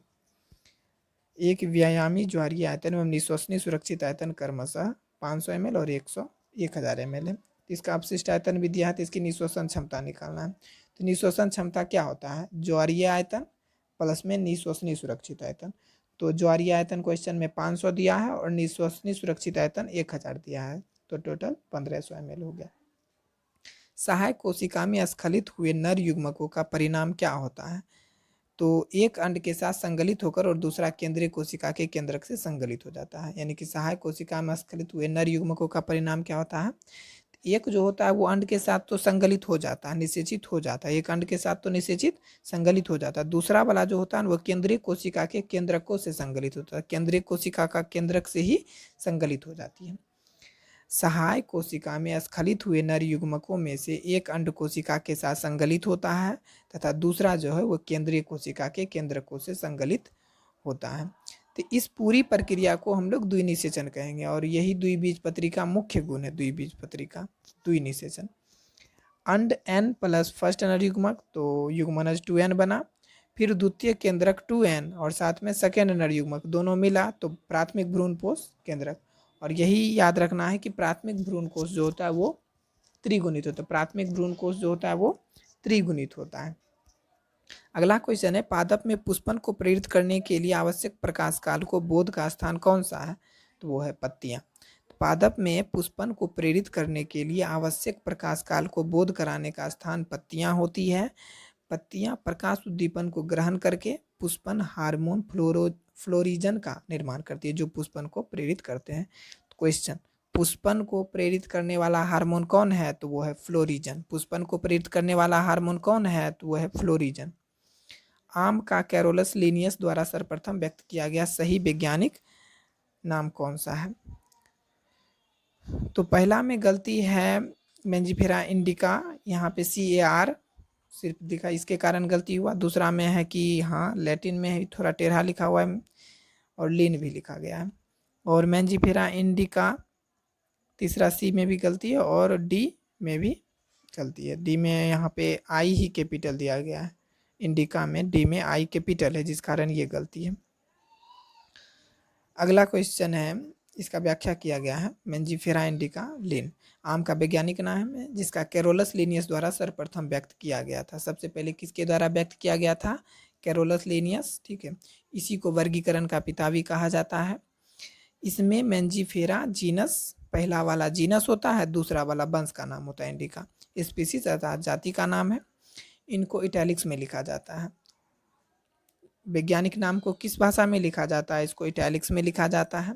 हस्तलिखित वैज्ञानिक नाम में वंश एवं जाति के नाम को अलग अलग लिखा जाता है और नीचे रेक्रिन यानी रेखांकित किया जाता है। लीन का मतलब यहाँ पे है यानी कि जिसके द्वारा पहले खोज किया गया, पहले नाम दिया गया, तो ये लीन मतलब लीनियस। यहाँ निम्नलिखित कथन प्रतिबंधन एंडोन्यूक्लियस एंजाइम के लक्षणों का वर्णन करते हैं, गलत कथन को चुनिए। इसमें से गलत कथन क्या है कि यह एंजाइम DNA को विशेष स्थलों पे जोड़ता है, तो ये उल्टा बोला है। यहाँ पे बोलना है कि यह एंजाइम DNA को विशेष स्थलों पे काटने का काम करता है और दो में से केवल एक लड़ी को काटता है। तो यह एंजाइम DNA के पहचाने हुए स्थान पर DNA अणु को काटता है, एकदम सही है कि यह एंजाइम जो है प्रतिबंधन एंडोन्यूक्लियस एंजाइम जो है यह पहले एंजाइम DNA के पहचाने हुए स्थानों पर DNA अणु को क्या करता है? काटता है। यह एंजाइम प्रत्येक लड़ी पर विशेष स्थलों पर शर्करा फॉस्फेट रज्जु को काटता है। यह एंजाइम क्या करता है? प्रत्येक लड़ी पर विशेष स्थलों पर शर्करा फॉस्फेट रज्जु को काटने का काम करता है। यह एंजाइम DNA पर एक विशिष्ट पैलिंड्रोमिक न्यूक्लियोटाइड अनुक्रम की पहचान करता है। यह एंजाइम जो है DNA पर एक विशिष्ट पैलिंड्रोमिक न्यूक्लियोटाइड अनुक्रम की पहचान करता है। प्रतिबंधन एंडोन्यूक्लियस के संबंध में कथन B जो था गलत था। सही कथन इस प्रकार है कि यह एंजाइम DNA को विशेष स्थलों पर तोड़ने का काम, तोड़ने मतलब काटने का काम करता है तथा दोनों में से दोनों लड़ियों को काटता है। प्रत्येक प्रतिबंधित एंजाइम DNA की लंबाई का निरीक्षण करते समय जैसे ही अपने विशिष्ट स्थल अनुक्रम को पहचान लेता है वही DNA के दोनों रज्जु में इनके शर्करा फॉस्फेट मुख्य आधार में विशिष्ट बिंदु पर काट देते हैं। अगला क्वेश्चन है कि विकासात्मक दृष्टि से जनक बीजाणुद्भिद में मादा युग्मकोद्भिद के साथ विकासशील तरुण भ्रूण को कुछ समय के लिए धारण रखना पहली बार किस में देखा गया था? तो यह टेरिडोफाइटा में देखा गया था। फिर से, विकासात्मक दृष्टि से जनक बीजाणुद्भिद में मादा युग्मकोद्भिद के साथ विकासशील तरुण भ्रूण को कुछ समय के लिए धारण रखना पहली बार किस में देखा गया? तो यह टेरिडोफाइट में देखा गया था। अगला है, विकासात्मक दृष्टि से जनक बीजाणुद्भिद में मादा युग्मकोद्भिद के साथ विकासशील तरुण भ्रूण को कुछ समय के लिए टेरिडोफाइटा पादप धारण करते देखे गए हैं। अनावृतबीजी पादप में बीज निर्माण के लिए गुरु बीजाणु के अस्थायी धारण की आवश्यकता होती है। लिवरवट एवं मॉस में बीज धारण जो होता है नहीं होता है, लिवरवट और मॉस में बीज धारण। अगला क्वेश्चन है, एंटीराइनम स्नैपड्रैगन में एक लाल पुष्प को श्वेत पुष्प के साथ प्रजनन किया, तब F1 में गुलाबी पुष्प प्राप्त हुए। जब गुलाबी पुष्प को फिर से स्वपरागित किया गया तब F2 में श्वेत, लाल और गुलाबी ये तीनों पुष्प प्राप्त हुए। तो निम्नलिखित में से गलत कथन चयन कीजिए। तो यह प्रयोग प्रभाविता के सिद्धांत का अनुसरण नहीं करता है, ठीक है, तो इसमें गलत कथन चुनना है। दूसरा है कि F1 में गुलाबी रंग अपूर्ण प्रभाविता के कारण आया है। हाँ, F1 में गुलाबी रंग जो है अपूर्ण प्रभाविता के कारण ही आया है। F2 का अनुपात 1/4 लाल, 2/4 गुलाबी, 1/4 श्वेत। कहने का मतलब है 1 लाल, 2 गुलाबी और 1 श्वेत था F2 में। इस प्रयोग में पृथक्करण का मिश्रण नियम लागू नहीं होता है। तो ये कथन गलत है कि इस प्रयोग में पृथक्करण का मिश्रण नियम लागू नहीं होता, जबकि मिश्रण नियम लागू हुआ। तो इसमें डी गलत कहा गया, क्योंकि पृथक्करण का नियम सभी आनुवंशिक प्रयोग में लागू होता है। पृथक्करण का नियम जो है सभी आनुवंशिक प्रयोग में लागू होता है, जबकि यहाँ क्वेश्चन में डी में कहा गया था कि पृथक्करण का नियम लागू नहीं है, इसीलिए वो गलत हुआ। इसके अनुसार एक आनुवंशिक लक्षण की विभिन्नताओं अर्थात तुलनात्मक रूपों के कारक कितने ही समय के लिए साथ रहने पर भी अपरिवर्तित अर्थात शुद्ध बने रहते हैं। एंटीराइनम की F2 संतति में सफ़ेद एवं लाल पुष्प का 1:2:1 होना चाहिए, 1:2:1 होना चाहिए, ठीक है। F2 संतति में सफ़ेद एवं लाल पुष्प का अनुपात 1:2:1 में प्राप्त होना चाहिए, यहाँ गलती से 2 लिखा गया। पृथक्करण के नियम को दर्शाता है, जबकि F1 संतति में सभी गुलाबी पुष्पों का प्राप्त होना अपूर्ण प्रभाविता इनकम्प्लीट डोमिनेंस को दर्शाता है, क्योंकि F1 में सिर्फ गुलाबी ही था, इसीलिए यह अपूर्ण प्रभाविता ना अपने जनक से एकदम मिल ही नहीं रहा था, इसीलिए इसे इनकम्प्लीट डोमिनेंस यानी अपूर्ण प्रभाविता कहेंगे। अगला क्वेश्चन है ग्लूकोज 6 फॉस्फेट में परिवर्तन जो ग्लाइकोलाइसिस की पहली अनुत्क्रमणीय अभिक्रिया है, ये किसके द्वारा उत्प्रेरित होती है? ये जो है हेक्सोकाइनेज एंजाइम के द्वारा उत्प्रेरित होती है। फिर से ग्लूकोज 6 फॉस्फेट में परिवर्तन जो ग्लाइकोलाइसिस की पहली अनुत्क्रमणीय अभिक्रिया है, किसके द्वारा उत्प्रेरित होती है? तो ये हेक्सोकाइनेज के द्वारा उत्प्रेरित होती है।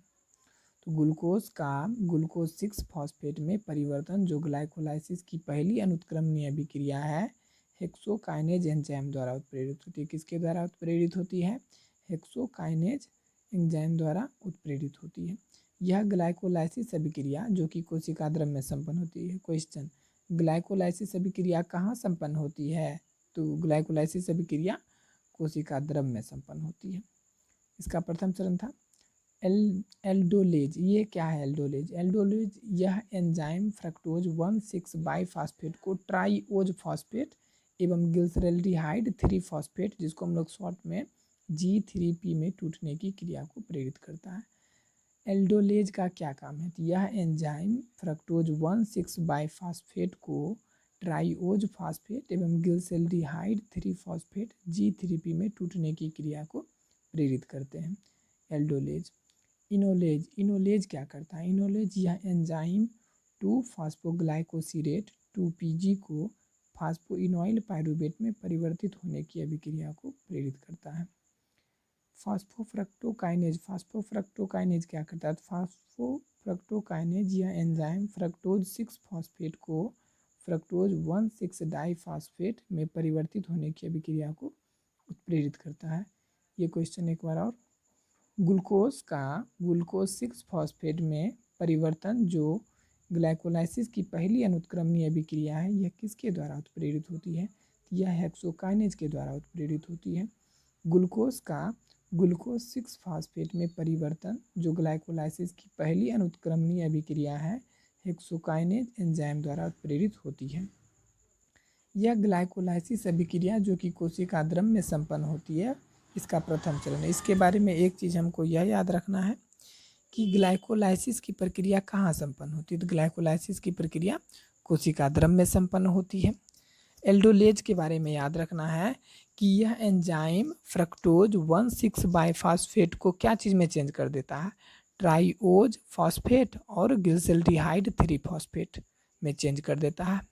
ग्लिसरैल्डिहाइड 3 फॉस्फेट को शॉर्ट में G3P में बोलते हैं, में टूटने की क्रिया को प्रेरित करता है। इनोलेज क्या करता है? इनोलेज यह एंजाइम 2-फॉस्फोग्लाइसिलेट सीरेट 2PG को फास्फोइनॉइल पायरुवेट में परिवर्तित होने की अभिक्रिया को प्रेरित करता है। इनोलेज क्या करता है? यह एंजाइम 2-फॉस्फोग्लाइसीरेट 2PG को फास्फोइनॉइल पायरुवेट में परिवर्तित होने की अभिक्रिया को प्रेरित करता है। फॉस्फोफ्रक्टोकाइनेज क्या करता है? फॉस्फोफ्रक्टोकाइनेज यह एंजाइम फ्रक्टोज 6 फॉस्फेट को फ्रक्टोज 1,6 डाइफॉस्फेट में परिवर्तित होने की अभिक्रिया को प्रेरित करता है। हेरोइन नामक ड्रग कैसे संश्लेषित की जाती है? तो हेरोइन नामक ड्रग मॉर्फिन के एसिटिलीकरण के द्वारा प्राप्त की जाती है। हेरोइन नामक ड्रग कैसे बनाया जाता है? ये मॉर्फिन का एसिटिलीकरण करवाया जाता है, तब बनता है। मॉर्फिन के एसिटिलीकरण से हेरोइन प्राप्त होता है। मॉर्फिन के एसिटिलीकरण से हेरोइन प्राप्त होता है।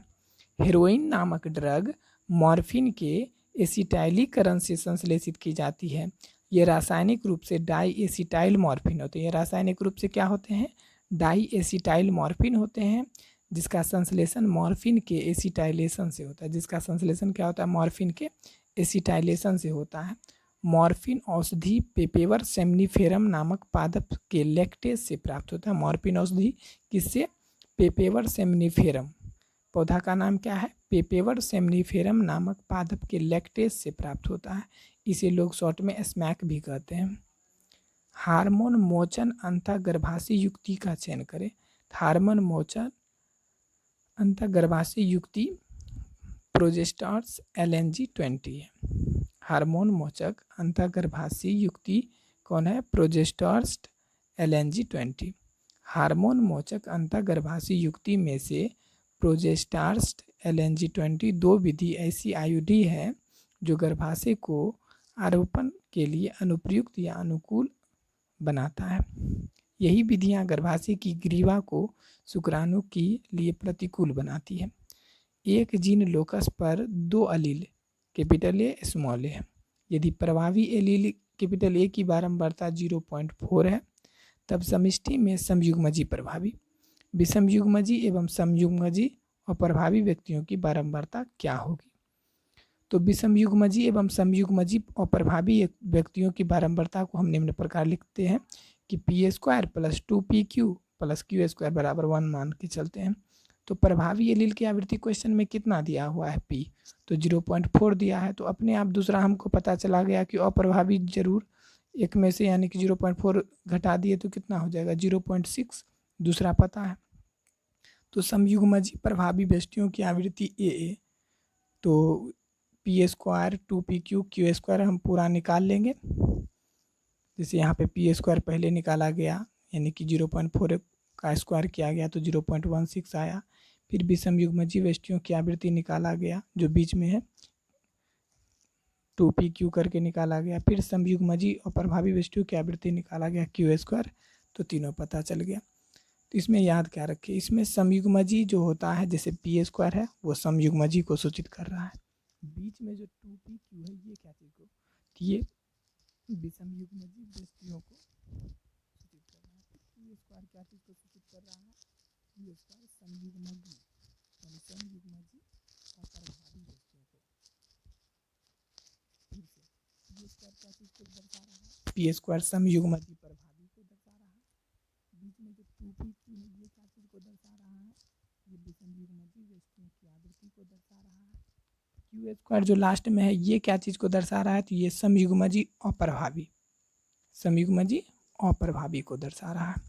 अगला क्वेश्चन, गोल्ड चावल के विषय में निम्नलिखित में से कौन सा कथन सही है? तो यह डैफोडिल के जीन वाला विटामिन ए प्रचुरित है। यह डैफोडिल के जीन वाला विटामिन ए प्रचुरित होता है। गोल्डन चावल में विटामिन ए ज़्यादा मात्रा में होता है।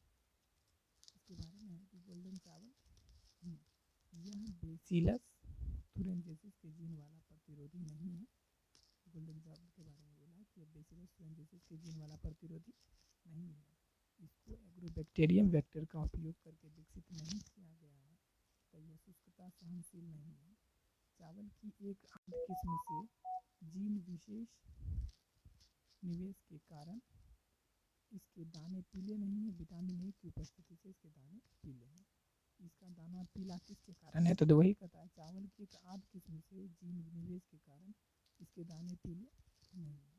विटामिन ए की उपस्थिति से इसके दाने पीले हैं। इसके कारण विटामिन ए, इसमें कैरोटीन प्रचुर मात्रा में होता है, इसमें कैरोटीन जो है प्रचुर मात्रा में होता है। अगला क्वेश्चन है, पाइनस के बीज कवक के सहयोग के बिना अंकुरित और स्थापित नहीं हो सकते हैं, इसके पीछे क्या कारण है? इसका कवक मूल माइकोराइजा के साथ अनिवार्य संबंध बनाते, इसीलिए पाइनस के बीज कभी भी बिना कवक के सहयोग के अंकुरित नहीं हो सकते हैं।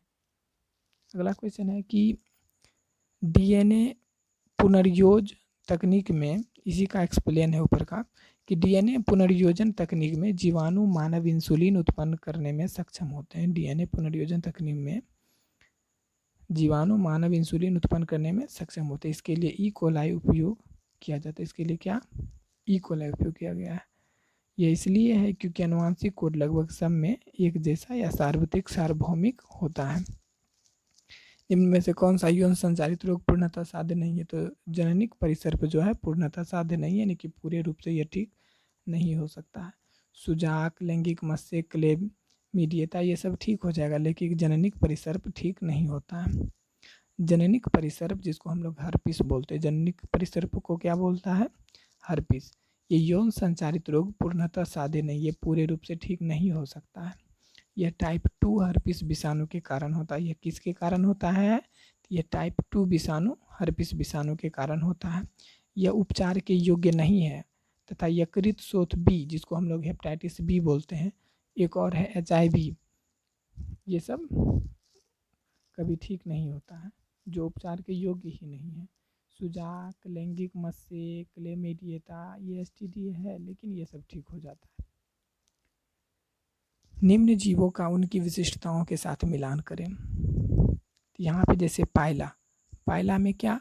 रेती जिह्वा पाया जाता है। पायला में क्या पाया जाता है? दांत के रूप में रेती जिह्वा पाया जाता है।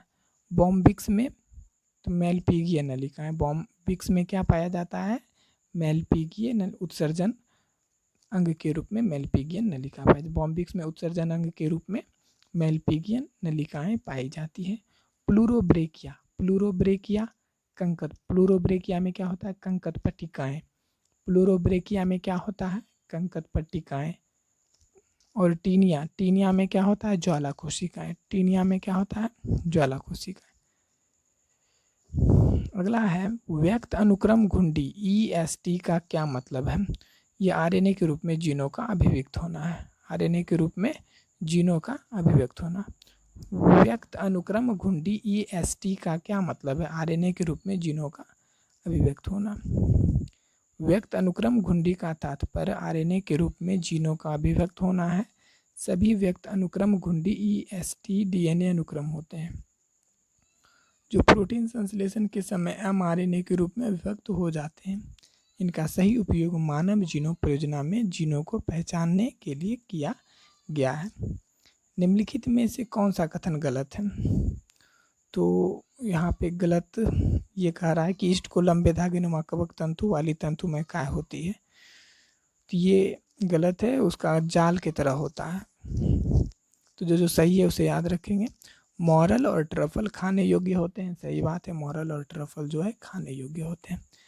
क्लेविसेप्स बहुत से एल्केलॉइड और LSD का स्रोत है। क्लेविसेप्स जो है बहुत से एल्केलॉइड और LSD का स्रोत है।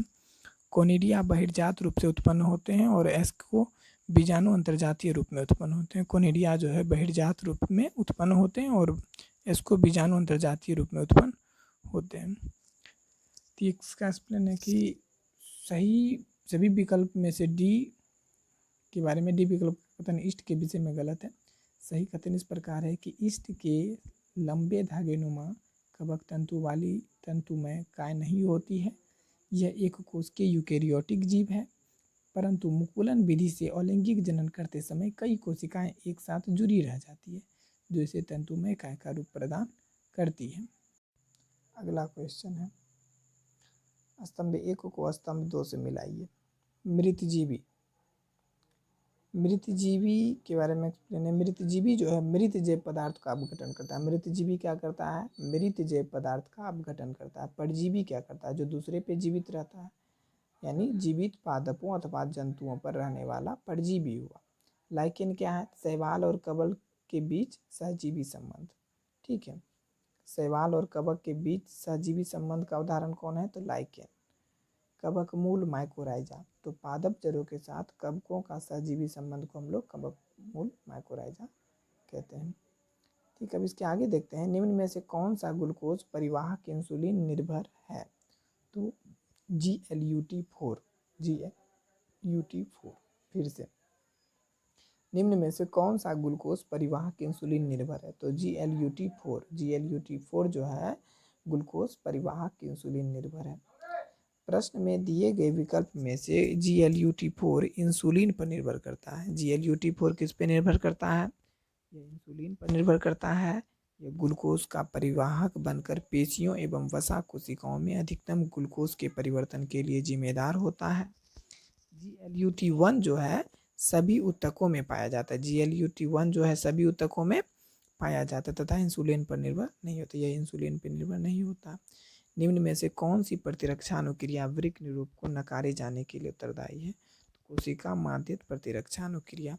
निम्न में से कौन सी प्रतिरक्षा अनुक्रिया वृक्क निरोध को, यानी कि जब किडनी ट्रांसप्लांट होता है, यानी कब शरीर उसको रिजेक्ट कर सकता है?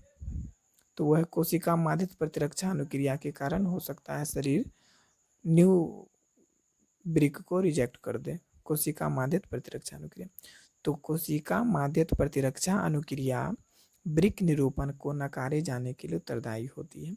यही प्रतिरक्षा शरीर के अपने ऊतक अंगों एवं किसी दूसरे के शरीर के ऊतक अंगों के बीच अंतर कर पाने में सक्षम होती है।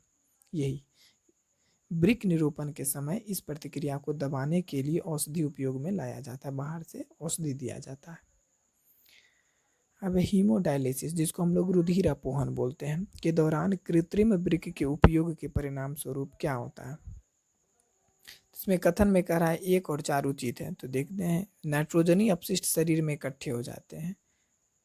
वृक्क के उपयोग के परिणाम स्वरूप क्या होता है? नाइट्रोजनी अपशिष्ट शरीर के में इकट्ठे हो जाते हैं और 4 बोला आरबीसी उत्पादन में कमी आती है। तो शॉर्ट में हम बोल सकते हैं हीमोडायलिसिस के दौरान कृत्रिम वृक्क के उपयोग के परिणाम स्वरूप क्या होता है? तो नाइट्रोजनी अपशिष्ट शरीर में इकट्ठे हो जाते हैं और आरबीसी उत्पाद में कमी आती है, आरबीसी उत्पादन में कमी आती है।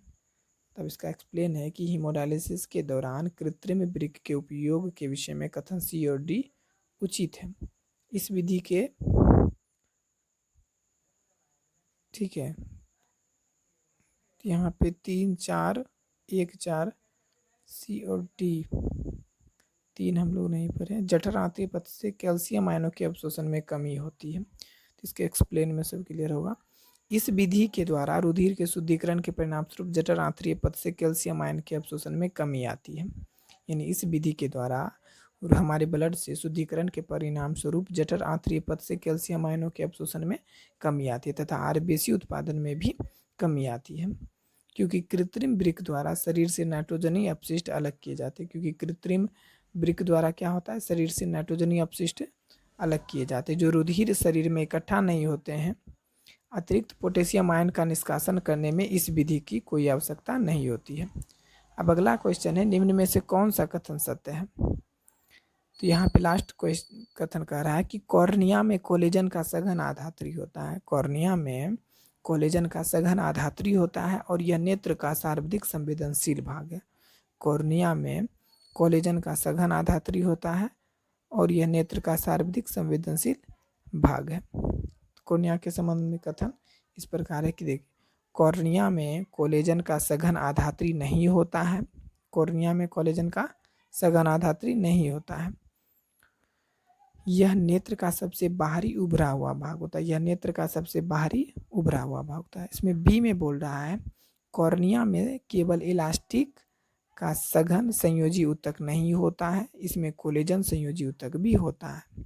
कॉर्निया में केवल इलास्टिक का सघन संयोजक ऊतक नहीं होता, इसमें कोलेजन संयोजी ऊतक भी होता है। कॉर्निया का उत्तल पारदर्शी होता है। कॉर्निया का उत्तल कैसा होता है? पारदर्शी होता है तथा यह संवहनी नहीं होता, यह संवहनी नहीं होता है।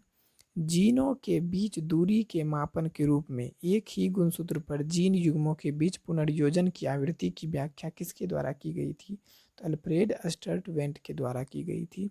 जीनों के बीच दूरी के मापन के रूप में एक ही गुणसूत्र पर जीन युग्मों के बीच पुनर्योजन की आवृत्ति की व्याख्या किसके द्वारा की गई थी? तो अल्फ्रेड स्टर्ट वेंट के द्वारा की गई थी। जीनों के बीच दूरी के मापन के रूप में एक ही गुणसूत्र पर जीन युग्मों के बीच पुनर्योजन की आवृत्ति की व्याख्या किसके द्वारा की गई थी? तो अल्फ्रेड स्टर्ट वेंट के द्वारा की गई थी। तो अल्फ्रेड स्टर्ट वेंट वह वैज्ञानिक है जिन्होंने जीनों के बीच दूरी के मापन के रूप में एक ही गुणसूत्र पर जीन युग्मों के बीच पुनर्योजन रिकॉम्बिनेशन की आवृत्ति को खोजा एवं उसकी व्याख्या की। अल्फ्रेड स्टर्ट वेंट वह वैज्ञानिक है जिन्होंने जीनों के बीच दूरी के मापन के रूप में एक ही गुणसूत्र पर जीन युग्मों के बीच पुनर्योजन रिकॉम्बिनेशन की आवृत्ति को खोजा एवं उसकी व्याख्या की।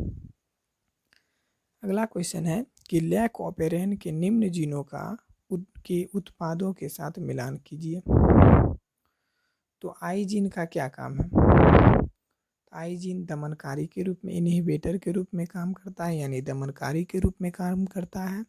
जेड जीन किसके रूप में काम करता है? जेड जीन बी गैलेक्टोसाइडेज यानी कि बीटा गैलेक्टोसाइडेज के रूप में काम करता है। ए जीन क्या करता है?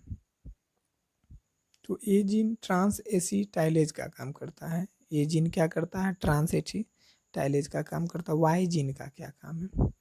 तो वाई जीन परमीएज का काम करता है। वाई जीन परमीएज का काम करता है।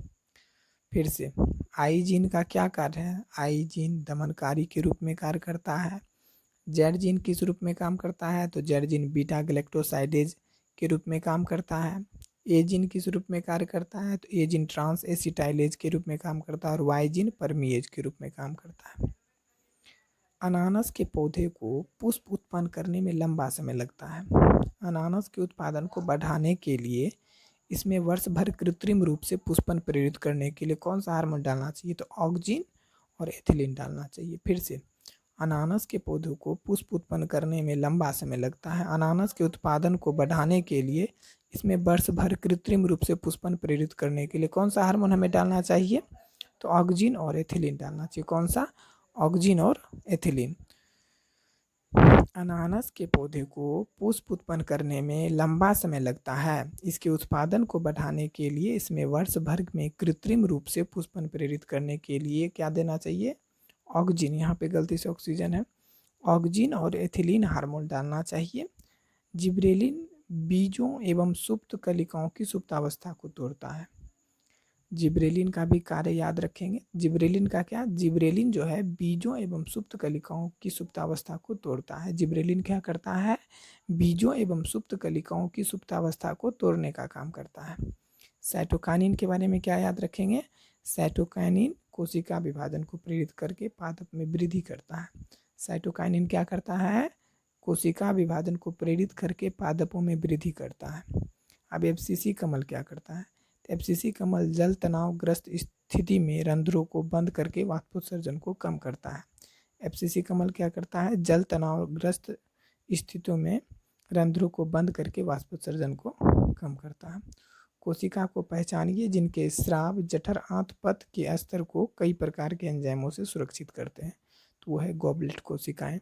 कोशिकाओं को पहचानिए जिनके स्राव जठर आंतपथ के स्तर को कई प्रकार के एंजाइम से सुरक्षित करते हैं। तो वो है गॉबलेट कोशिकाएं। तो गॉबलेट अथवा कलश कोशिकाएं अमाशय की भीतरी उपकला में उपस्थित होती है तथा अमाशय में श्लेष्मा एवं बाइकार्बोनेट को स्रावित करके जठर आंतपथ के स्तर को कई प्रकार से एंजाइमों से सुरक्षित रखती है। निम्नलिखित में से किसे जैव नियंत्रक के एक कारक के रूप में पादप रोग उपचार के लिए उपयोग किया जा सकता है? तो ट्राइकोडर्मा का। ट्राइकोडर्मा कवक है जिसको जैव नियंत्रण के एक कारक के रूप में पादप रोग उपचार के लिए उपयोग किया जाता है। यह पाइथियम, राइजोक्टोनिया, स्क्लियोसियोरम आदि कवक द्वारा जनित पादप रोगों को नियंत्रित करने में सक्षम होता है। अनावृत बीजियों के फ्लोएम में किसका अभाव होता है? तो अनावृत बीजियों के फ्लोएम में किसका अभाव होता है?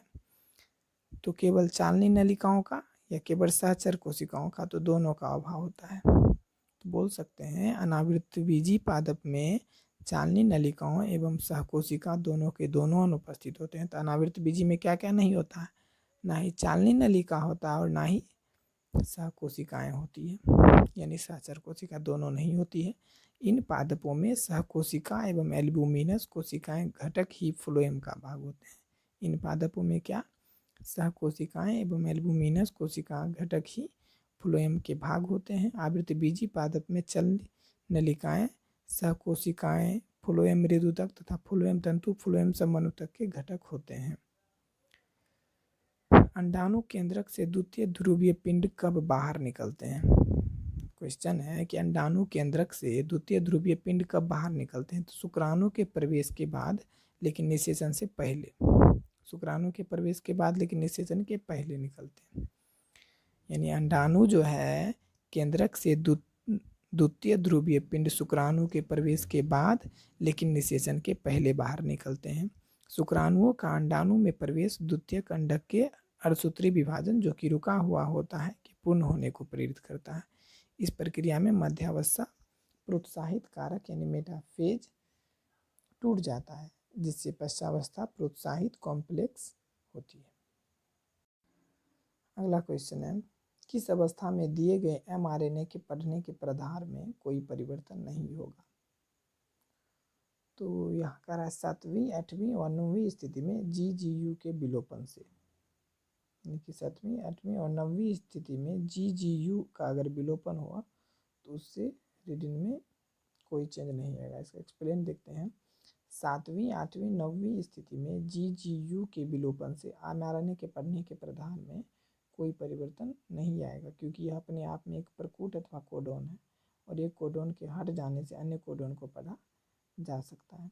एक कोडोन के हट जाने से अन्य कोडोन को भी पढ़ा जा सकता है।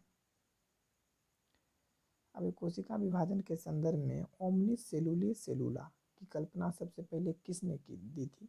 तो रुडोल्फ विर्चो ने दी थी। कोशिका विभाजन के संदर्भ में ओमनिस सेलुले सेलुला की कल्पना किसने दी थी? तो रुडोल्फ विर्चोव ने दी थी। कोशिका विभाजन के संदर्भ में जो ओमनिस सेलुले सेलुला की परिकल्पना सबसे पहले रुडोल्फ विर्चो ने दी थी। किसने दी थी? रुडोल्फ विर्चो ने दी थी। इसके अनुसार प्रत्येक कोशिका पहले से उपस्थित कोशिका से ही जन्म होती है। इसके अनुसार इसका ओमनिस सेलुले सेलुला का मतलब क्या हुआ कि प्रत्येक कोशिका जो है पहले से उपस्थित कोशिका से ही जन्म लेती है। गोलब सलभ कृमि में बेसिलस तुरंजियसिस के बीटी आविश को सक्रिय करने के लिए प्रोटॉक्सिन की सक्रियता किससे प्रेरित होती है? तो शरीर के तापमान से। गोलब सलभ कृमि में बेसिलस तुरंजियसिस के बीटी आविश को सक्रिय करने के लिए प्रोटोटॉक्सिन की सक्रियता किससे प्रेरित होती है? तो शरीर के तापमान से।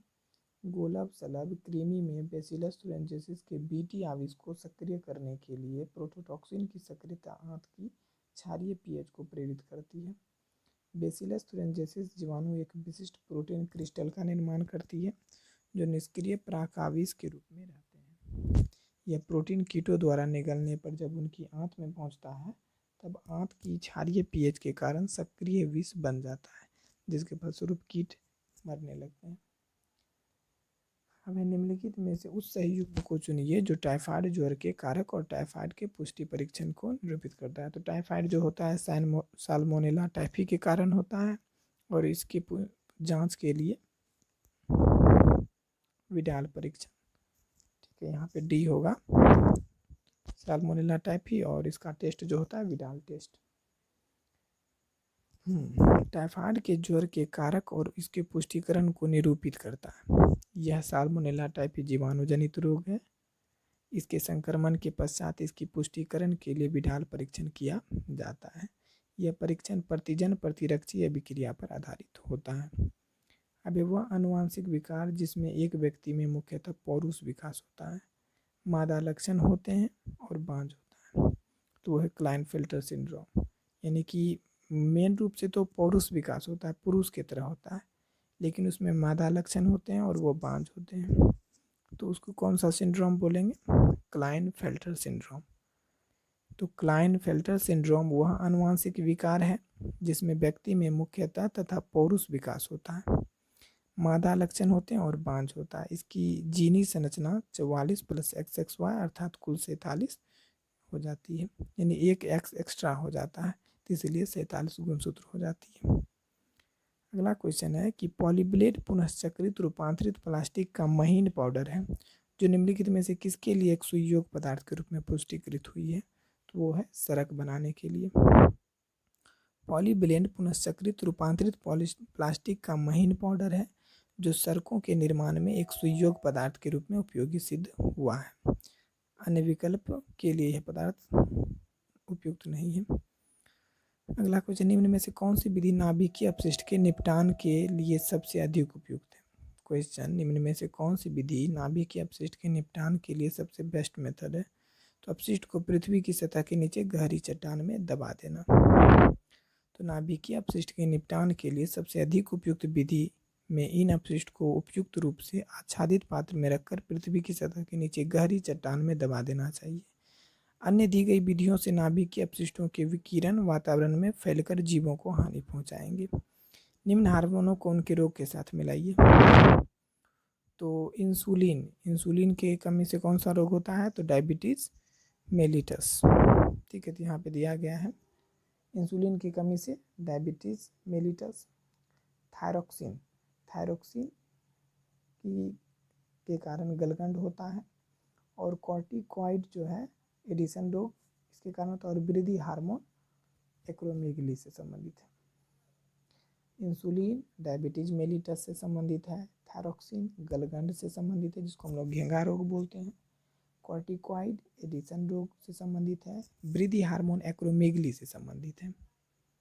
अब उचित विकल्प का चयन, जिसमें से सही कह रहा है लास्ट यानी डी, 7 युग्म वर्टिब्रोस्टर्नल, 3 युग्म वर्टिब्रोकाइड्रल एवं 2 जो होता है वर्टिबल पसलियाँ होती है। तो पसली के बारे में कह रहा है कि इसके अनुसार वर्टिब्रोस्टर्नल पसलियाँ वास्तविक पसलियाँ हैं। पृष्ठ में वक्षीय से कशेरुकीय और अधरीय भाग में उरोस्थी से कचाव की सहायता से जुड़ी 7 गो रियल हड्डी होता है जो कि डायरेक्ट हमारे स्टर्नम से जुड़े होते हैं उरोस्थी से। 8वीं 9वीं और 10वीं जो होती है वो कूट पसलियाँ हुई, यानी फॉल्स रिब कहेंगे उसको। 8वीं 9वीं व 10वीं कूट पसलियाँ या फॉल्स रिब कहते हैं। ये कचाव उपास्थि के संयोग से 7वीं पसली से जुड़ती है तथा उरोस्थी के साथ सीधे संयोजित नहीं, उरोस्थी के साथ ये सीधे संयोजित नहीं होती है।